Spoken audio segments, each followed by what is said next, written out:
you want. It's always so quiet. Can you hear us? Yeah, I You can hear. probably can. Yeah, I don't know. Right, okay, I got you. How you doing? Good, brother. Yourself? Yeah, I'm all good. For the, I mean, obviously over in the UK, we know all about the great work you've done inside and outside the cage. But for the benefit of maybe the American guys that are tuning in that don't know, where did you get the nickname the Gent from? I just had a laugh in the other room about this. I was at a family barbecue and I was about 20, and my dad was round with all of his army mates. Everyone was getting a bit rowdy, and they started throwing out some nicknames. I had some strange names thrown out, and then my nan quietened down the boys and said no, he needs something more like him. He's a gentleman. He's a nice boy. And so she come out with a gentleman, and then from there it kind of just changed into the gent. But yeah. Yeah, we know obviously family means so much to you. You've done some great work, with the foster charities and whatnot. Are you still active with that? Is that still something you're doing? Yeah, 100%. I do a bunch of work with schools now in Stevenage, and I work with children in care and children who are on sort of their last chance. And my role is to go in there as like a mentor figure, teach them martial arts. And then we have time before and after the session where they can come to me, confide in me, talk to me about any issues that they're having at home or at school or anything like that. Just an outside party where maybe I can give some advice and just be a listening ear. And then actually after this fight, get the win, get double my purse, and then the plan is to get my first property, and that will be the first children's home that I'll be opening. So yeah, no, we are rolling, man. It's yeah, we're thick in it right now. Mum and dad are still fostering. I'm not living at home anymore, but I see the foster kids all the time, and I do my bits and bobs outside of that. But yeah, everything with the foster care and that is still number one for me. Yeah, amazing. But how quick, how easy do you switch up? Because as you said, you're a nice guy, you do great work, but then you get in the gym, I guess you spar, then suddenly that goes out the window when you fight, same thing. How quickly or how easily can you switch up into that savage fighter mode? Yeah, it's not. I've had this question since I started, and I guess I do come across maybe too nice to fight, quote unquote. But I absolutely love the fact that I go in there with another man, and it is kill or be killed. Most times, I think I've gone to decision twice in my career. Most times I get the finish, and it's a switch off, and in my head I either try and kill someone or they try and kill me, and I'm at peace with that, and I get to live a kind of warrior spirit for up to 15 to 25 minutes. So yeah, no, I love it, man. It's a weird ability to switch back and forth, and I love the fact that I am a nice human being and I try and be a good human outside of the cage. But yeah, I really like the way I am. But how much does that actually help, the fact that you are quite level-headed? Because we come in here and listen to guys on Fight Week talk about how they're ready to kill and ready to go to war, and they're really angry and they get in the cage and maybe let the emotions get the better of them. How much of a benefit is it that you are quite level-headed when you're in the cage? Does that kind of rub off that you can actually see things a bit easier? Yeah, I always feel calm. I always feel super connected to, to my God, to my higher power whenever I'm in there. And I feel like there's no need for me to be super emotional. I've done the hard work. I genuinely enjoy fighting, especially in the cage on fight night. Sparring during camp, all that jazz gets a bit fatiguing and it gets a bit tiring, or you got stuff going on at home and blah, blah, blah. But come fight night, you get to really switch into that killer. I absolutely love that. So, yeah, I enjoy being calm and level-headed, but I also am able to switch into whatever I need to be. Yeah, final one for me. You spoke just a second ago about sort of what, you could do with your next purse. Yeah, no worries. What you could do with your next purse. I mean, everyone talks about the PFL season. There's $1 million on the line. You can do a lot of $1 million, especially with the charity as well. Have you thought about, maybe entering the tournament and then what that could come from that much money? Yeah, I think this year the tournament was an option that the higher ups at Bellator and PFL put forward to me. They bounced between PFL or make a run for the title. They chose make a run for the title. They gave me someone in Grant Neal who was quite high ranked. I'm now, I think, number 4. I want the hardest tests for myself, and I want to make the most money possible as soon as possible. I would love to try and smash Corey Anderson next. That was my goal. Smash this guy, get him out of the way. If I can take Corey, either March, I'm assuming the way they're running the fights right now, 2 fights a year, so I'm assuming it'd be March. But if Bellator want me to fight Carmel first and smash him first, I will do so.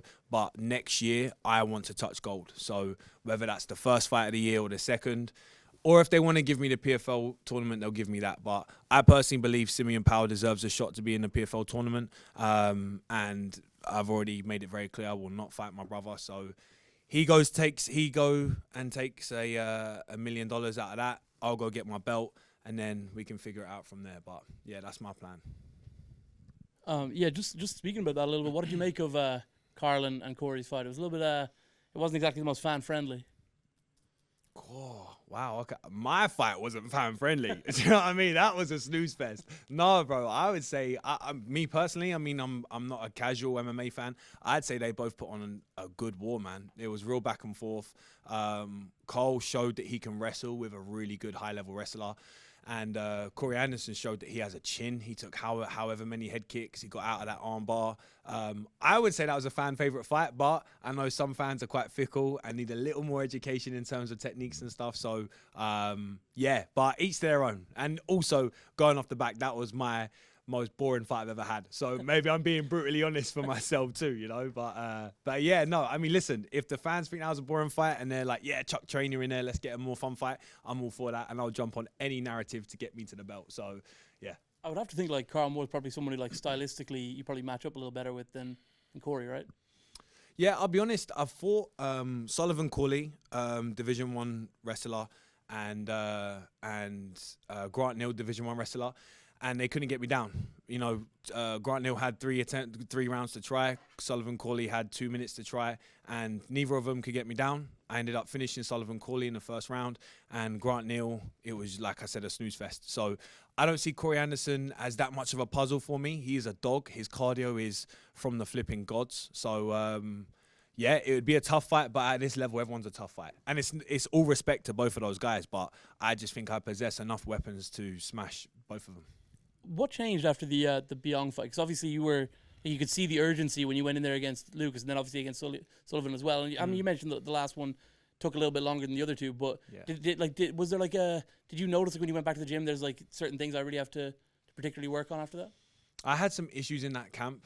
I just had some issues in that camp, and it was a fight that I probably shouldn't have gone into. I went against the advice of my team, and I went into the cage. All respect to Simon Byong. He won fair and square, so I wouldn't say anything changed. I had a chip on my shoulder. I was walking through Tesco weeks after trying to get grapes, and I was like, oh no, this old lady saw my fight, and I was like wearing a hat covering my face. So I had to get rid of them demons and remember that this is just a sport, and this is just to make money, and this is not me. But yeah, no, nothing changed. I was a savage back then. I think I'm more of a savage now, but I think that comes with age and understanding your own mind and stuff a little more, you know. The last one, obviously, about this fight coming up then, Lawrence. I mean, he's a little. I mean, Grant Neal was probably the bigger name, right? But he's got more experience. He's been around a bit, but he's also like there's a little bit of mystery around. Like he hasn't been on like the big shows like this. How much of him have you seen, and how aware of Lawrence are you? Yeah. I mean, I've tried to watch as much as possible. His last legitimate fight, I don't do quotes in. Sorry, let me take the quotes away. His last legitimate fight was 2022. It was against a guy who'd been around the block for a while. He was almost 40. He had, a crazy 30 fight record and it was a negative record. And then since then he fought once after, and it was a guy who was 0-0, and he carried him in the first round. So, from what I've seen fight-wise, I think I possess the tools to absolutely smash this guy. I think he's going to be a dog. From what I've heard of friends of his, they've said he's really strong grappling and blah, blah, blah.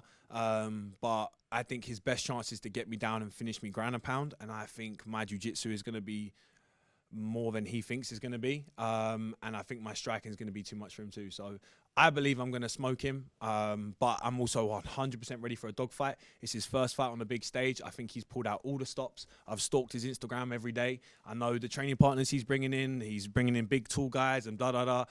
But I'm ready. So we'll see. If it's a dogfight, I'm going on my shield or with it. And that's it. Hi there, Luke. You mentioned obviously working on your BJJ as well. I know you've been working with GB Top Team. How's it been working with kind of Ashley, and how do you think you developed that part of your game? Yeah, great. No, Ashley Grimshaw and Brad Pickett, they're amazing coaches. Yeah, they're between them, I don't know how many fights they have, but they're experts in the UK MMA scene, and I'm super confident under their tutelage. I've also been going down to Submission Grappling Club and working with Oren O'Flanagan and Silviu. I've grappled with this guy called Sandro, who's like a Georgian bear. He is an absolute beast. I've put myself in the worst case scenarios with guys much higher level than I think this guy is. It's chaos in the end of the day in the cage, so you never know what's going to happen. But I think I've tested myself in camp enough to know that I'm ready for whatever this guy has. So yeah, again, all due respect, but that's my opinion. No, makes sense. I mean, you've definitely become like a fan favourite with your striking style. I mean, obviously, I don't want to tell you, you're not going to tell me your game plan, but are you going to be looking to keep that striking style or work more on your jiu-jitsu in this fight? I think he's going to rush for the shot before me. So I've worked a bunch with Paul Day and Dave Fenson for my boxing and Muay Thai. And I think I've really sharpened up my weapons. And I think on the feet, I'm going to have a significant advantage. I think he's going to be quite desperate for the shot once he starts to feel my length and my volume and stuff. And then once he shoots, I'm happy on the ground. So I think that's the problem he may run into. You watch, I say this, and then all of a sudden he gets me down in a minute and TKOs me in 30 seconds. So, but in my opinion, that's what he's gonna find out. And you know, like I said, it's absolute chaos in there, so you just don't know. Yeah.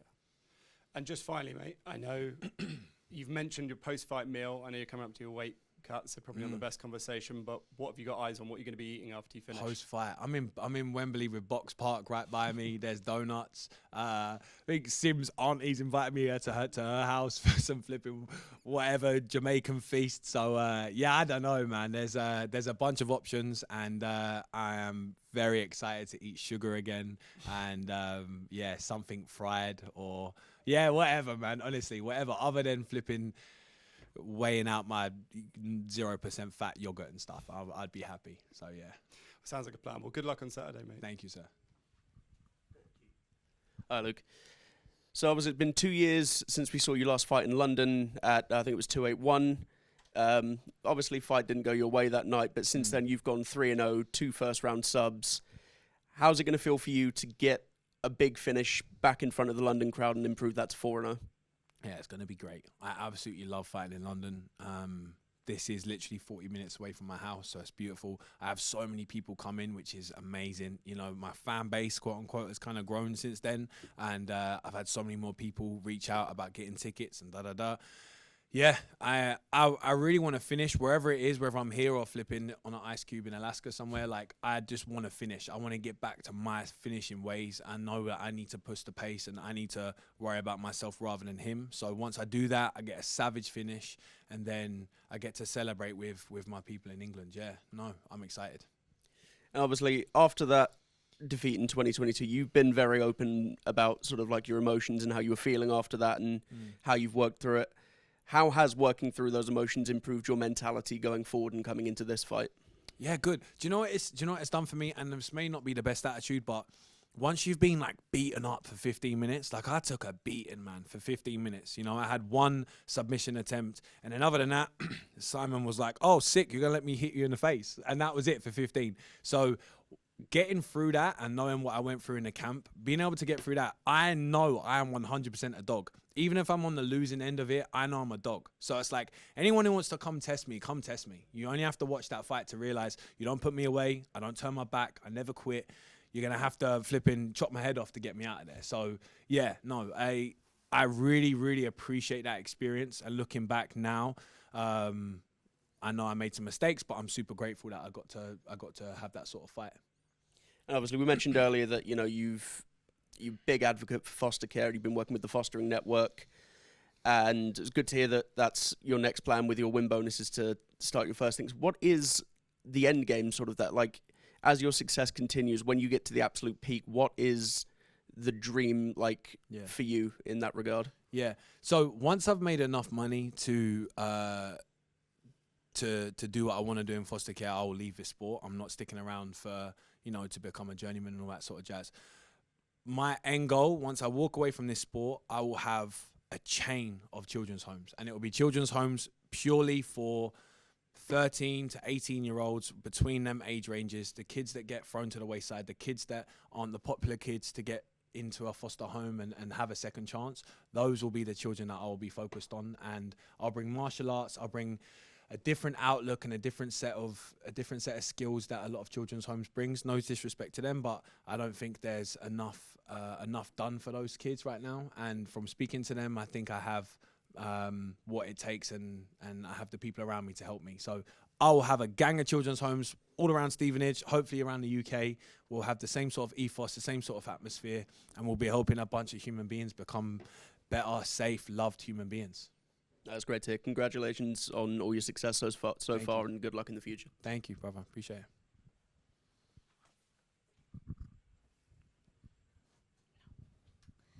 All right, going over to the Zoom. We only have time for one question, so let's give it over to Mike Pendleton.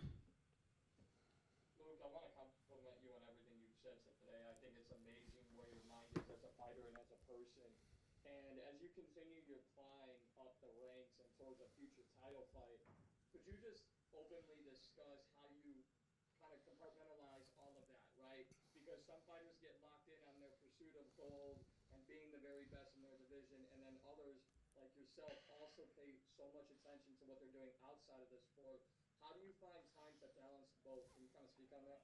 Yeah, I still haven't worked out if it's a good thing or not. There's some guys that do this sport and it's the only thing they ever want to do. They would give up their entire family, their loved ones, everything, and just fight and try and get a belt. For me, there's a lot more important things, and I think God wants me to do the stuff with the foster care, and that is why I'm here. It's a blessing that I get to do this sport, to get money, to then do that. You know, this is like a stepping stone, and I know that sounds maybe silly to say because I'm in such a great position right now and blah blah blah. But if it was a choice, don't fight tonight and become a foster carer, or never become a foster carer and fight for the belt tomorrow, I would scrap this. I'd say see you later to everyone, and I'd go be a foster carer. So I love this sport. This sport's given me so much, and I'm super grateful. But that's what I'm here for. So I'm going to earn as much money as I can here, win as many belts as I can here. When it's time to go, I'm going, and I'm going to go help some humans. Again, my compliments to you. Thank you for that. Thank you. All right, thank you so much. Thank you. Cheers. Cheers, guys.